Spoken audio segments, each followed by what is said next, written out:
Hey, we'd like to take a minute to thank our sponsor, iZotope, makers of software and plugins for audio repair, mixing, and mastering. We use iZotope products here at the High Gain. It's an important part of how we've been able to bottle pure podcast gold week after week. And guess what? iZotope offers 1 free month of Music Production Suite Pro, which has all the tools you need to mix, master, and repair audio. Also, you can get 10% off all other software using the promo code FRET10. That's FRET10.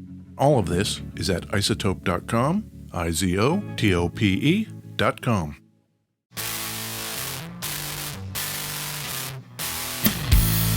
Hey, this is Ed Peterson. And I'm John Kieltyka. This is the High Gain Podcast. Yes, it is, the High Gain Podcast, where we talk about guitars. Will you tell me a story about a guitar? I will tell you a story about a guitar. Great. Where are we recording from, John? West Seattle, Washington, Ed. Great. I got a question. Yeah. What's up with Jack White?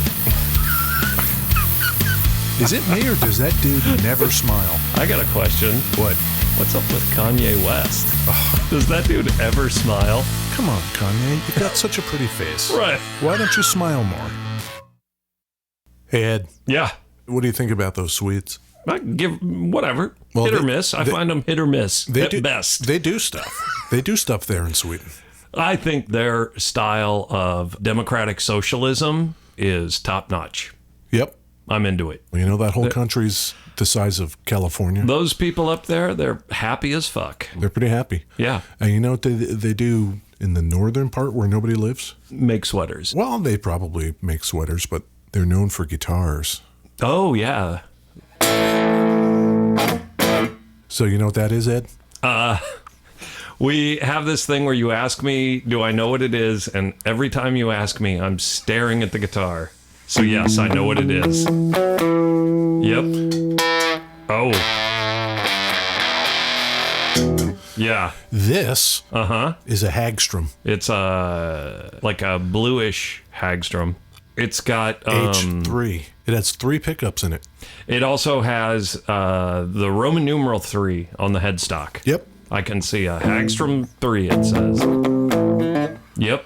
This guitar is from 1967. So we're going to talk a little bit about Hagstroms today. That sounds great. That guitar has got a lot of stuff going on. There is a lot of stuff going on this. Yeah. I think when I was a younger man, the idea of, God damn, how many switches are on that thing? 1, 2, 3, 4, 5, 6, 7? 7. That seems like it might be overkill on the switches, but whatever. Says you. Well, yeah, right. Again, I'm Norwegian, not Swedish. Oh, that's right. You don't like open face sandwiches or switches. I like the guitar, though. It's kind of neat. You can still buy Hagstroms, but they were reintroduced in 2004. How many of these guitars have we done where they just like did a run and then they stopped and then they reintroduce them? It seems to be what they do. Yeah. Yeah. They started in 1925, Ed. That guitar's from 1925. No. All right. No, they started out with accordions. Oh. They were massive. They, the Swedes up there with their open face sandwiches. And polka bullshit. They were big into the accordions. Accordions have a lot of switches on them, don't they? A lot of buttons. Maybe a lot of buttons. Yeah, that's what I'm saying. Maybe that's it. Maybe they had extras laying around and they thought like, how do we make this guitar look like an accordion? Right. Mission accomplished. And you need to be able to have all the options at your fingertips and be able to choose them with one hand. Because, you're eating a sandwich with the other. Is that the idea with all those switches? Is that you can just like pop them up and down with one? I guess that makes sense. Maybe. I don't know. Is there do you know much about the Hagstrom company? Is there like a Buddy Hagstrom or something that founded that thing? There is. Sven Hagstrom? Albin. Okay. Albin Hagstrom, 1925. Albin! The Swedish chipmunk. Right.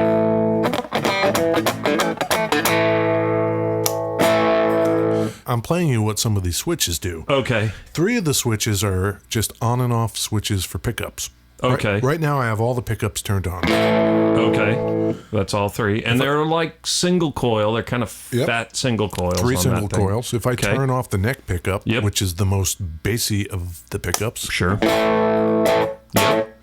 gets scooped out a little more. If I turn off the middle pickup as well, now that's just the bridge. If I turn off all three, well, they're all off. I like aren't that they? the best. Yeah. That's keep that setting. Additionally, there are 3 switches that are really subtle. They're called tone, mute, and top. They do strange things. So I'm going to turn them off. Oh. So that's all 3 pickups with none of those additional switches on. Oh. That's way better.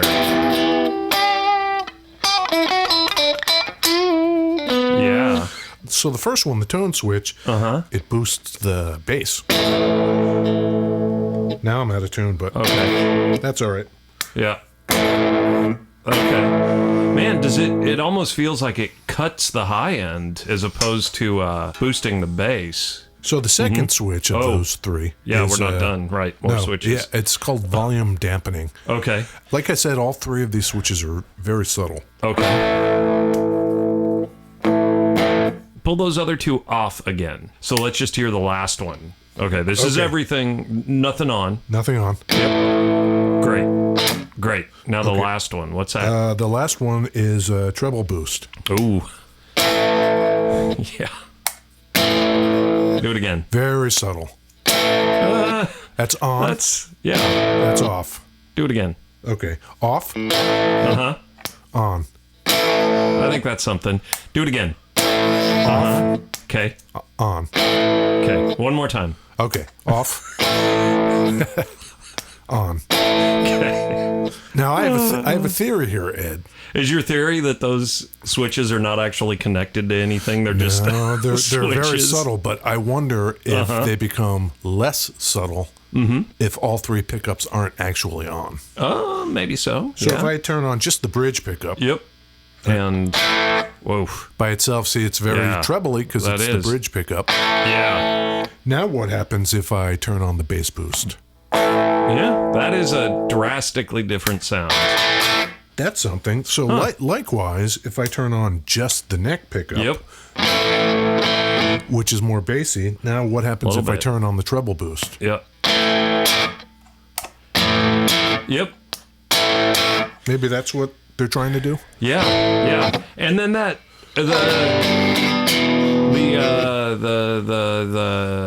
switch on the horn up there, what's that guy do? That is a on and off switch for the whole deal. The whole goddamn guitar just on and off. I'll play and turn it off. Oh, look at that. It's off. Which strikes me as pretty useful on this guitar, because if you've got 6 switches and you've figured out a tone you really like, maybe you don't want to forget it. There's so many switches that you just have to set it and forget it. Just let it go, because if you ever start screwing with them again, you'll never remember. So maybe having just an on-off switch is better. Sure. And then you've got one what is that that's a volume control? One volume control, and that's it. No tone. I guess you don't need much tone control when you've got that many switches. I think that's absolutely right. Okay, 1930. No, what year is that? This guitar is 1967. Okay, not 25. 25 is when our man Albin Hagstrom starts up Hagstrom, and he goes full tilt into accordions. Right. Did he design the guitars? I don't think so. We did. Nope. Oh, no. Nope. I'm gonna get to that. Tell me Albin's still around. No, I don't think he is. I think Albin has passed. All the greats. All the greats are gone. Yeah, maybe. It's amazing there's any guitars being made today. He's in some other place having a fist fight with our man Ross Meisel. Yeah. So 25, he makes accordions. He's going great guns accordions. Man, is he making accordions. He is doing so well that he decides, after just a few years, okay, you know what I'm going to do? I'm going to bust out of Europe. I'm going to open up the U.S. market. Great. How does he do that? That's a big market. Weird Al Yankovic is not yet born, but a lot of polka people. He is literally the only accordion player I could name. Is Weird Al. And my wife's brother. Does he play a Hagstrom? Chris. Accordion? Vicky's grandma went to Russia on a trip and came back with an accordion. What kind of sandwiches do they eat in Russia? I got to think they have like maybe 3 or 4 pieces of bread. Yeah, because you've got to have the potato layer, and it can't touch any of the other layers. So Right. if you sequester it with a couple of pieces of bread in the middle, it's probably pretty helpful. And the borscht layer, the blood dumpling layer. Yeah. So this is like what, 28? No, it's by 39. 39. This is when our man Albin decides, all right, I'm making my move. It's 39, I'm going to the U.S. So you know what he does? I don't know. He gets a whole bunch of proxy dudes in the U.S. You're going to be my sales dude. You're going to be my general manager dude. You're going to be my whatever dude. Okay. You will represent Hagstrom accordions in the U.S. Let's do it. Okay. So you know what he does? He gets Americans. Oh, some Americans. And they open... I'm ready. They open up the Hagstrom Music Company Okay. in Rockefeller Center. Whoa. In New York really? City. Yeah. New York City. Yeah. In 1939. 39. Okay. But it didn't really work out because next thing you know, we're in World War II. Right. That whole plan had to Fucking buzzkill. that had to be scrapped. Right. Never happened. So they opened a shop, Or an office or a company. Rockefeller Center. Yep. Don't they ice skate there? They do with Great. with accordions. So Yeah. this plan sounds foolproof. This guy, I'm all in on Albin. What could I go think wrong? he's A world war? Bah. don't worry about it. So yeah, World War II happens. right. You know what people were doing in 39? What's that? They were spending a lot of money, a lot of their disposable income on the movies. Because 39, what came out in 39? Accordions? Wizard of Oz. Wizard? If there had been accordions in Wizard of Oz, it would have gone better for Albert. Yeah. 1939, the crazy thing in 39, Lou Gehrig. That dude played more consecutive games than anyone until like 95. Lou Gehrig was still playing in 95?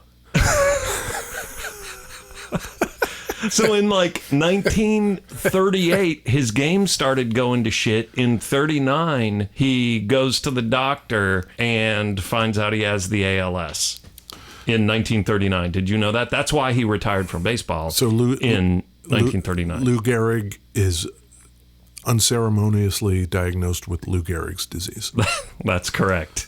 In 1939. I mean, what do you do with that info? So the whole Rockefeller Center thing, they had to scrap it. Oh, right. We're talking about Hagstrom still. Albin figures, okay, I better gather up my resources and regroup. Only he couldn't. The street team he put together in the U.S., they split with all his money. Did they really? They did. They took off with all that sweet Hagstrom cash? Yeah, all the people he hired to launch this whole enterprise. Classic Americans. Yeah, they split. He ships over all his kroner. Yep. And nothing. Yep. He's got nothing left. He's got nothing but, half a sandwich. Oh my God. Half a sandwich. Great. So they regroup in Sweden and they double down on the accordions. There's a new world war. They're going to need accordions. Albin knows. He's just got a sixth sense about this. Okay. The soldiers, Yeah. they're going to need accordions. It seems like not a great battle-ready instrument, the accordion. Talk about telegraphing your position. Exactly. Just snipers? Yeah. You ain't lasting 10 minutes without I'm sorry, accordion. Sarge. I don't know where they... Wait, what's that? Oh, I know where they are. Never mind. I got it. Okay. We're still on accordions at this point. It's not until after World War II, maybe he sees his way clear, or maybe I don't know what's going on. But 1958 rolls around. Okay, 20 years later. 20 years later. And he founded this company in 25. 58. That is a lot of accordions. 33 years later, my man is like, I've fucking had it with these accordions. These accordions. Maybe it's just memories of Rockefeller Center year after year after year of playing that over in his mind. Yep.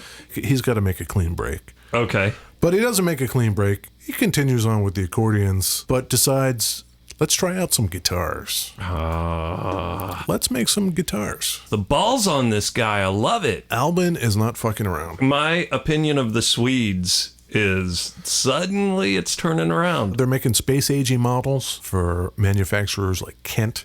So this is right before that time frame when Fender makes the Mustang to compete with shit like that. And we also know that in 58, our man Ross Meisel right. is over at Rickenbacker. Sputnik goes up. You think there are any sandwiches on the Sputnik? No. When they sent up the monkey? The monkey. No, they don't give a shit about monkeys. Those guys. Those guys. So Ross Meisel is at Rickenbacker. Rickenbacker, California. Yep. And Albin is in Hagstrom, Sweden. He's in Hagstrom, Sweden, also known as Älvdalen. And they're doing pretty well. Great. These things are picking up and people start using them. But it's not until the year that this guitar is made. 1958. No. Nope. This guitar, the Hagstrom III with the 3 pickups and all the sandwich switches. Yeah.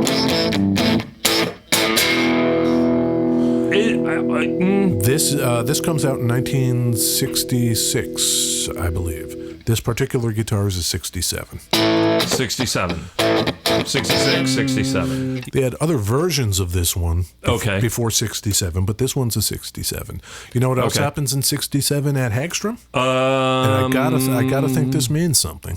Okay. Our man Albin, he hangs it up. He retires. Yeah, he hands over the reins to his son. Tell me his son's name. Carl Eric. Carl Eric Hagstrom. He becomes the CEO of Hagstrom. So I asked you this earlier. Or like Carl Eric or Albin making these guitars, or are they just like fat cats up in the C-suite smoking their cigars, and what's their deal? I don't know if they even play. I've got to think Albin, he probably plays whatever you put in front of him. You think so? Yeah, Carl Eric, I don't know if he plays. He might. I'll send him an email. What do you mean? Carl Eric is still around. Yes, my guy. Yeah, my guy. Is he still with Hagstrom Guitar Company? He is. Wait. You mean that the reintroduced ones you can buy now? I don't know. I'm pulling a Zuckerberg. I'm going to get back to you. Okay, great. Senator. So Carl Eric, right? He's a hip guy, 1967. He's the CEO now. Maybe he's thinking, let's take this guitar thing. Let's run with it. Let's go rock and roll. Yeah. So then what starts happening? People like Noel Redding of Jimi Hendrix are playing Hagstrom basses, 8-string basses, developed by Hagstrom. The 8-string bass. Yep. That's verifiable, factual shit. That is verifiable. Yep. Okay, great. Frank Zappa? Yeah? Yep. R.I.P. Yes. Yep.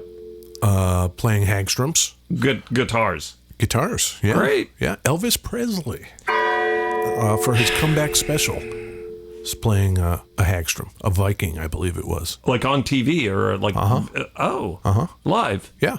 I think there was a thing where they called it like the Elvis maneuver, where Elvis would go on stage and he would be so fucked up that he couldn't actually play. And so they would just like turn his guitar down. So I could see that. You know, I don't know. Maybe in this special he was lucid and he had his A game. I think there was some talk of potentially some live Nirvana being not far off from there. Oh. I don't know that for a fact.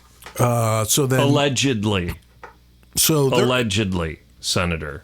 Allegedly. You want these people going out there, clear head, sound mind and body? Fuck no. No thanks. That's not the rock and roll I want to hear. Nope. Yep. So all the rock stars are picking these things up. No, they're not. Some of the rock stars are picking these things up.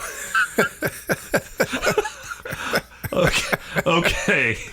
That is closer. But the profile is high. No place more than Sweden itself. Sure. Home to ABBA. Oh, great. And in 1974, they go on their very first world tour. It's ABBA. You've kind of got an ABBA thing. And they are backed by Hagstrom gear. This guitar kind of has a Strat body style, by the way. 3 pickups, Strat, kind of a Stratty body style. Well, they made it to evoke images of the SG that we've already talked about. I actually... That is to say, the horns on it are pointy like an SG, but it is kind of it's kind of got that offset waist, a little like a offset. Strat. So in '74, probably inspired by ABBA. It's almost certain that David Bowie was into ABBA. Almost certain. Yeah. Yeah. Is this like Ziggy Stardust era? I don't... Yeah. So he played a red Hagstrom during the whole Ziggy Stardust era. No shit. Yeah. Oh, I take it back. If you Okay. go look at the Rebel video, Yeah. there he is with the guitar. You want to hear what that sounded like in 1974? Yeah, I do. All right. Huh. We think that's fucking great. Not bad, huh? We think that's a Hagstrom. All right. Well, great. If I had to guess why I might think that's a Hagstrom, Yeah. it's probably that Because it sounds a lot like the guitar you're holding. that real trebly, Yeah. Yeah. especially if you Right. scoop it out. Yeah. Yeah. And then if you, I guess, put some distortion on it. Hey, you know what I did this week? What? I was surfing the internet like I do, and there's this Reddit that's got like pedal deals. And there was a DoD Bone Shaker distortion pedal, and they go for like $150, $150, right? $34. Did you get it? Yeah, and it sounds great. It's sort of like that guitar. It has 6 switches, so it's got like level, distortion, tone, but then it's got an EQ on it, and each EQ has 2 dials to it, so it's 9 switches effectively. $34, DoD Bone Shaker. That's inspiring. Yeah. It makes me want to follow that subreddit. You probably shouldn't, because you end up getting guitar pedals delivered to your door. I wonder if they have similar subreddits for, like, socks. r/sock deals. Yeah. Great. Well, so there's Bowie. Yeah, I take it back. I said no one is playing that guitar, and I was fucking wrong. So Sinatra, R.I.P. Yep. Bowie, R.I.P. Yep. Who else? Albin. Albin, R.I.P. Yep. More, probably. Probably all the dudes that ran away with Albin's money. ABBA. Not R.I.P. No! Did you know that one of the guys in ABBA, the guy that wrote most of the songs, Yeah. ended up with a weird neurological condition where he can't remember anything about ABBA? I am not kidding. Like a neurological disorder where he specifically can only not remember shit about ABBA. Like he can remember everything before ABBA and everything after ABBA. It's just ABBA he can't remember. That seems strangely specific. Imagine if you know intellectually that you wrote a song, because, there are videos, there are recordings, there are articles, press clippings, whatever. But you would have to say to somebody, yes, Ed, based on all this evidence you are presenting to me, I believe I wrote all those songs. I just don't remember doing it. Is this condition he called like heavy drug use? Is that what it's called? I wonder. I think there's a lot of those guys in the rock and roll that don't remember large periods of their life. Did you know that ABBA is an acronym for the people in The band. Yep. Annika, Okay. Bjorn, Benny, Benny. and I don't know, the other one, Benny. Benny. So yeah, R.I.P. Bjorn's memory. Right. Right. But Bjorn, Yeah. still around. Great. Maybe he's writing new songs. You don't know. Oh, I hope. Yeah. So we've talked before about when people pick up used guitars because they're cheap, Yep. and then maybe they become famous, and then everybody wants the guitar they had, and all that kind of thing. Yes. I can't help but think that Hagstroms, among all the used guitars you could buy in 70s, 80s, 90s, 2000s, whenever it was, were probably cheaper than a used SG or a used Fender. Oh, God, yeah. But even still, I think the influence of people like David Bowie and to some degree Elvis Presley influenced a lot of the bands we do listen to. Did you know that Mark Arm in Mudhoney? Hey, specifically, I used to carpool with my buddy Joe, and we would go into work in the morning, and I would drive by Joe's house, and Mark Arm would be walking two little pug dogs down the street in West Seattle. You know, like, yeah, touch me, I'm sick. He played Hagstrom's on almost everything. No shit. Shit. Touch Me, I'm Sick was probably a Hagstrom. Play that. Do you have it? Yeah, I do have that. Okay. Yeah. Oh my God. Yes. Okay. That's great. That is great. And you know Mark Arm was just buying whatever shitty guitar he could get his hands on. That's great. I had no idea. What are you doing? What? What? What are you doing?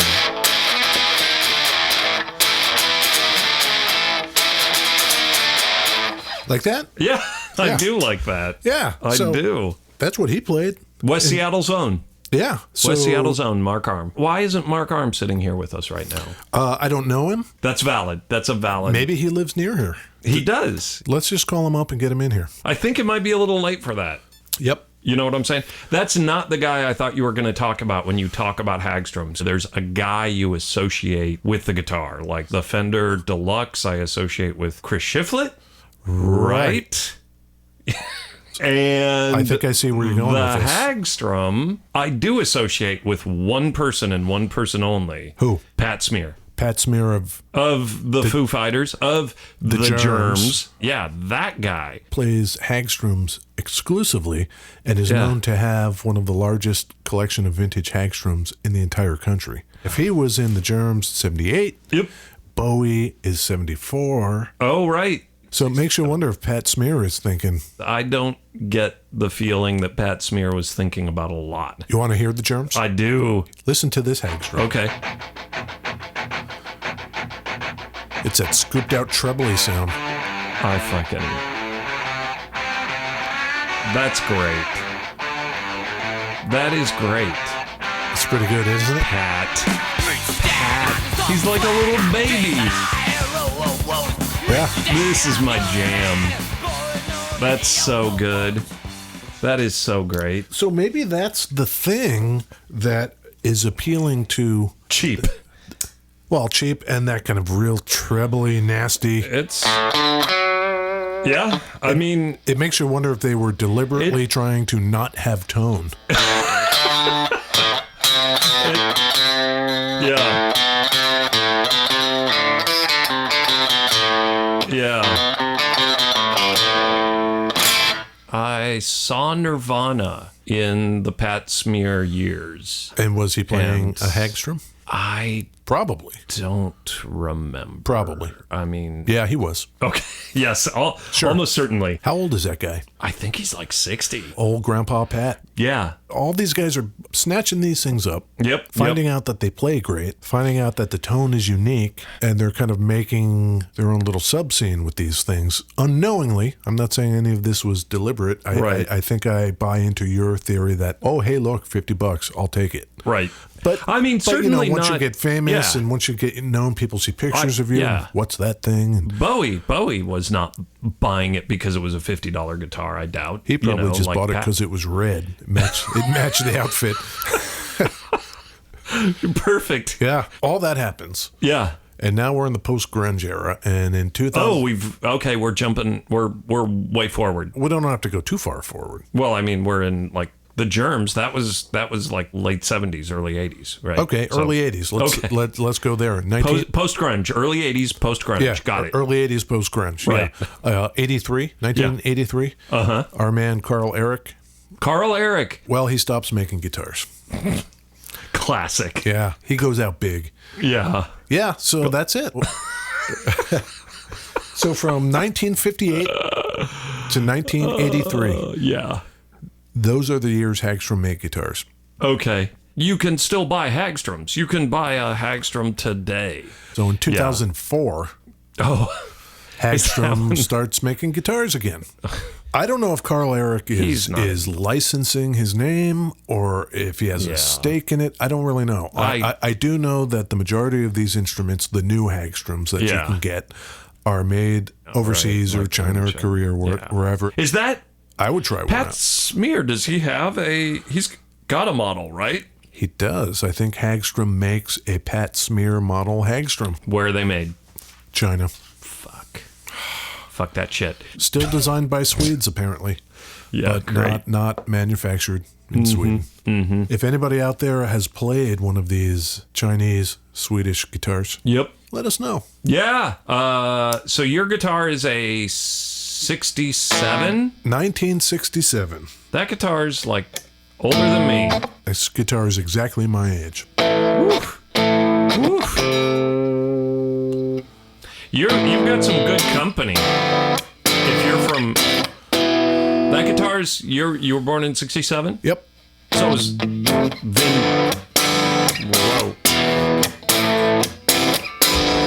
Whoa. It's pretty good, huh? Yeah, Vin Diesel was born in 67. Wow. Well, I can't hold a candle to that. Well, you kind of can. I got the abs. Laura Dern, you know about her? Yeah, we were just watching The Last Jedi. Oh, did you watch it? Yeah. What'd you think of that? I thought it was way better than the one before it. Yeah. Look for the Hagstrom hanging in the background when they do that lightsaber fight and all the curtains start burning down, and then Snoke has a Hagstrom hanging on the wall. He loves them. And this is a Hagstrom. It is. It's great. It's a great I should say that the neck on this is exceedingly thin. Oh, really? Very thin, very fast, very easy to play. Fast as an SG neck? Faster. Please. What they did on the Hagstrom here, they made what's called an H-expander truss rod. Oh. The truss rod is a piece of metal that goes down the center of the neck, and you can adjust it to take twists and turns out of your neck so it doesn't get all floppy and... Floppy neck. Yeah, you don't want the floppy neck. Give them the old floppy neck syndrome. You don't want the turkey neck on your guitar. Gotcha. So this thing, the normal truss rod is like a rod. It looks like a rod, a circular rod. The H-expander rod, if you hold it sideways. How many times do you think you said rod in the last 60 seconds? I can't help it. Yeah. Just keep going. I don't want you to stop. I'm just like, people might want to keep count. Rod. Yeah, so it's like an I-beam. Okay. Oh. If you turn the letter I sideways, I guess it's an H. It's not round. It is not round. It is like an H. Yes, like an H. And that John just made the H symbol to me. Thank you. Yeah.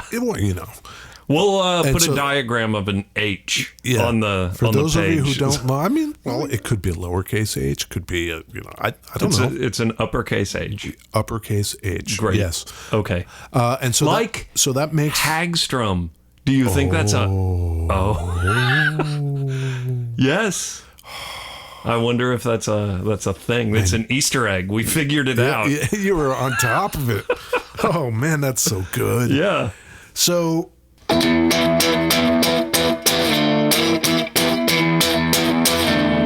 Does it's real splanky. Spunky, yes. Oh, we've talked about planky. We've talked about spanky. Spanky. I would say that this is splanky. Okay. And this is all the pickups on. Yeah. Let's go super splanky. Yeah. That is almost painfully splanky.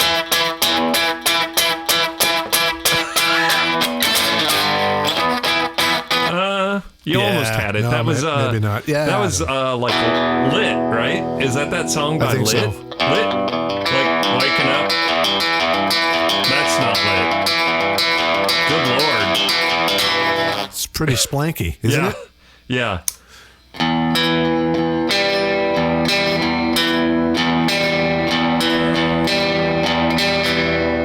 That's great.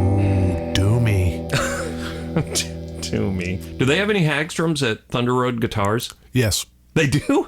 I believe they have 2 right now. Really? Yeah. Do they have a 3? I don't know. We should get Frank on the horn. We should get Frank on the horn and It's find out. 2 a.m. on a Tuesday night or something. Let's wake him up. Yeah. And Hey, find Frank. The fuck? Yeah.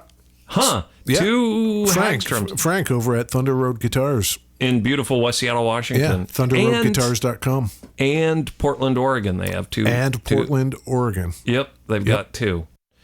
Yep. Okay. Uh-huh. I think that's about it for the Hagstrom, Ed. Yeah. Yeah. That's great. I think you know what I like about that is Oh, listen to that. what? I will play a chord and go from most most splanky Yeah. to least splanky. Okay. Listen to that. Yep. Great. Pretty good sustain on that too, and that's That's a classic H-bar truss rod. yeah. That's classic. Yep. Classic Hagstrom right That's there. classic Albin. Albin had nothing to do with that guitar. No, that was his head was in the fucking accordion Accordion? the accordion game. Yep. Yeah, whatever, Albin. We don't give a shit. Yep. You know what I'm saying? Yep. Yep. Well, so that's the Hagstrom guitar. Great. You've been listening to the High Gain podcast, Ed. Yeah. Yes, I've been actually listening to it, and I've been loving it. Where can people find out more about what we just talked about? People can go to thehighgain.com. Yeah, thehighgain.com. The people love it. The traffic is flooding the servers. You might have noticed in the upper Midwest there were a couple of brownouts. People hitting the high gain. I don't know if that's true.